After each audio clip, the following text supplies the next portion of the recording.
2023 Ford F-150 with the 3.5 Ecoboost. It's an XLT package, but it said in the ad that it's hail damaged. And then I noticed in the upper corner that it actually said that it's also a courtesy vehicle, which means it's a shuttle vehicle and has miles on it. It's not really a new vehicle. They're trying to sell it as a new vehicle. The best part is they wanted $55,000 for it. I couldn't get them any lower. But don't worry, they informed me that this is a fantastic deal. So let's go through the chat real quick. I ask if they have this stock number available, and they say the truck does have minor hail damage. Now, minor hail damage can mean a lot of things, but any hail damage on a car, especially a brand new car, typically one of two things happens. They either turn it in on insurance and then they give you a great deal on the backside, or they don't turn it in on insurance, and that's probably what's going on here. They're just trying to completely maximize their profit from this truck, and they're hoping that someone's just going to bite by saving a couple $1,000s. They say the truck was originally over $61,000 on the sticker, and they've discounted it $7,000. Well, how nice for me. I get a hail damaged truck that's been used as a courtesy shuttle, and they're discounting it $7,000. What a great deal. Thank you, guys. Then I go on to ask them, I said, given how many trucks you guys have available in stock on the lot, do you anticipate the price is coming down? I'll be honest, a hail damaged truck for $55,000 sounds a little nuts. It's an XLT. The dealer says it's possible that it might come down, but he can't make any promises. And then I ask, is this one hail damaged? And I'm referring to a different stock number, and he says negative, that one is not hail damaged. Here's the vehicle that I'm referring to, and it's $57,048. So for $2,000 more, you can get this truck with no hail damage and 5 miles on the truck.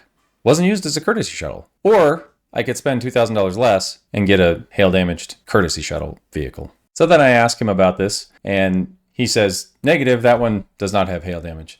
And I ask, so you're selling the one for $57,000 without hail damage, and the one that has hail damage for $55,000. He goes on to say, below invoice, the hail wasn't worth over $10,000 in damage as it was minor. I don't know where he's coming up with a $10,000 figure. Maybe he's just bad at math, but whatever, we'll move on. I said below invoice on which? Both or the hail damaged vehicle? I would hope the hail damage is below invoice. I would hope so.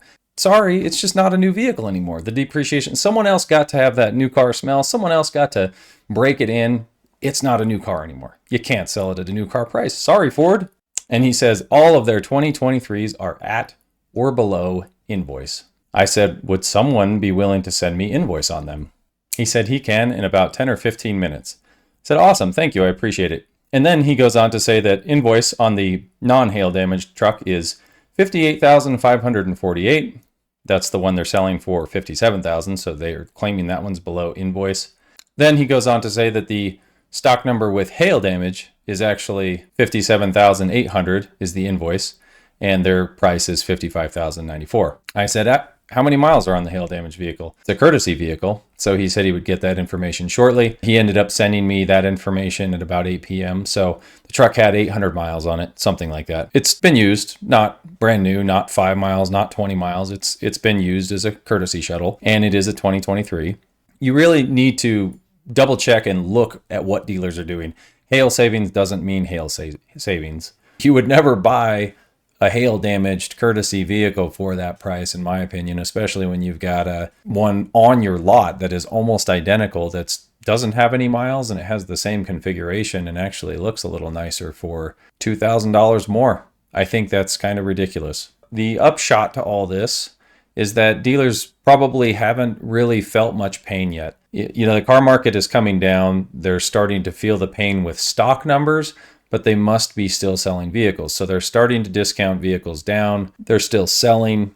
They really haven't felt the pain yet. If they felt the pain, what we would be seeing is financing incentives plus discounts on the trucks. I'm not even sure that we can blame all of this on the dealers. The manufacturers have a lot of blame in this. If the manufacturer is really setting the price that high, and if invoice on these trucks is really around $57,000, $58,000 on a half-ton vehicle that's kind of middle of the road for options, the XLT is definitely not considered the top of the line.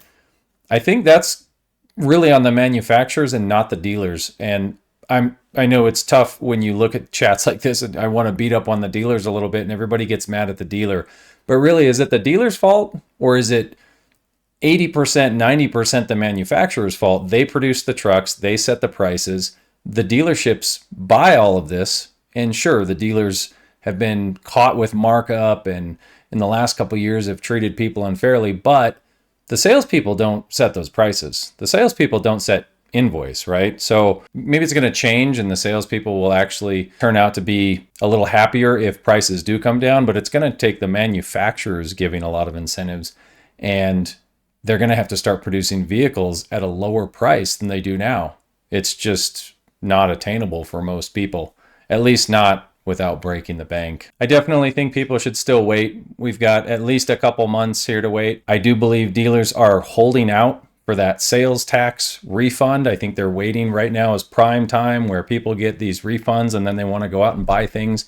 Even if they can't afford a car, they're going to go put a down payment on one of these cars, get an insane payment, and then 6 months down the road regret it. That's what these dealers are probably banking on. So I think that's why we haven't seen the real big dip in prices yet. We have the inventory numbers. We haven't seen the huge dip in prices. So let me know what you think. Anybody out there know real invoice on these trucks? That'd be great to know too. It's always something that's very difficult to find. I've seen faked invoices from dealers. I've seen the process they use behind the scenes, and it's really tough to tell if you're actually getting a real invoice price. So